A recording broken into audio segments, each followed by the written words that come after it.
All right, let's bring in Brit Hume, Fox News chief political analyst. And that scene last night, let's roll the tape of it. If Trump coming out at the first night of the Republican National Convention, I mean, it absolutely raised the roof. Here's a guy, and he's wearing a bandage on his right ear, who got hit by a bullet some 52 hours before. And he comes out there triumphantly. And then this image that will probably be used by the campaign on just about every advertisement they've got between now and November the 5th, the raised fist surrounded by Secret Service with the flag in the background. Contrast that with what we've been seeing from Biden lately, Britt. Well, this is obviously not a favorable comparison. Obviously, nothing about this was planned as far as the campaigns were concerned. Certainly, Joe Biden's very, very unfortunate performance in that debate was not something they'd planned. I guess the Biden campaign did everything they could to avoid that, and they got it anyway. And then, of course, comes this black swan event of somebody able to get on a roof close enough to draw a bead on the former president and actually nick him in the ear, like he wasn't killed. And then he gets off the stage, fist in the air, trying very hard, struggling against the Secret Service's effort to kind of get him down, get him low, and get him out of there to show that he wanted to show he was okay and undaunted, which I think he certainly did in that iconic photograph that you've been showing. And that is a contrast that obviously favors the former president. And I think, John, when he came out on that stage last night here in Milwaukee, it was a striking moment because we hadn't seen him really, had we? There was some pictures of him playing golf on the weekend, but that was all. And this is our first look at him. We found out that was the first sign we saw of him with that bandage on his ear. He seemed to me, at least, subdued, like he may have been really affected by this. And it's hard to imagine he wouldn't be. Considering what had happened to him and what a near miss that was. Britt, Sandra here. So good to have you on the program today. Thanks for joining us. There is so much talk on Capitol Hill about the information they're getting, or in most cases not getting. As Chad Pergram just reported, members are starting to get restless about the lack of information they're getting from DHS and Secret Service. In the meantime, this is what we're hearing from the director of the Secret Service, Kimberly Cheadle. This was her speaking on the shooter being identified as a person of suspicion before the shooting took place, which we're learning was about a minute and a half beforehand. Here she explains why they weren't able to move fast enough. Listen. The shooter was actually identified as a potential person of suspicion. Units started responding to seek that individual out. Unfortunately, with the rapid succession of how things unfolded, by the time that individual was eventually located, they were on the rooftop and were able to fire off at the former president. And now there's explanations that the roof was too sloped for her to put their Secret Service agents on there, although the counter snipers were certainly on sloped roofs. I mean, what was your reaction when you heard that? I find her answer about the roof and why that roof wasn't covered absolutely astonishing. I mean, she said that the roof was sloped and there was a safety issue.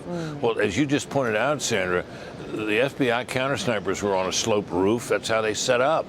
It is not an explanation that I think any reasonable person would find remotely acceptable, that they were worried about the safety on the sloped roof. I'd be surprised, Sandra and John, if it even turned out to be true that was the reason. But that's what she said. And I would say it's surprised. She said in that interview as well, of course, as you've heard, that she planned to stay in the job. After this, it's a little hard for me to see how she could possibly keep that job. I mean, when you take a look at the slope of that roof, that is a very, very low slope. And apparently there were police inside, and how they didn't hear somebody crawling about on a tin roof above them is beyond me. Hey, I wanted to get your reaction to this, because this happened just a short time ago. At a down ballot if Joe Biden doesn't drop out.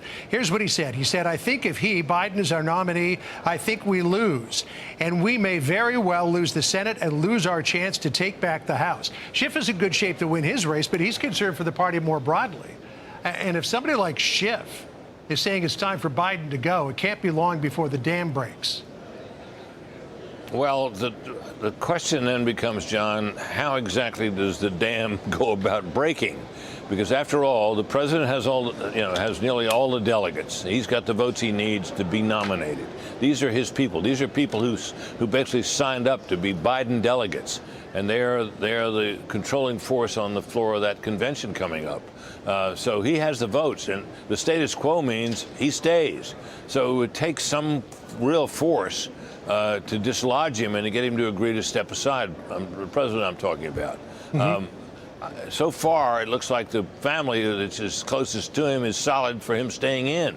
And as long as that's the case, it just may turn out that, if Barack Obama and Nancy Pelosi and Senator Schumer and others of influence around him went to him and said, Mr. President, you're endangering the party's majority, or you're endangering the presidency, losing the presidency to the Republicans if you stay in the race, would he get out? Well, he might.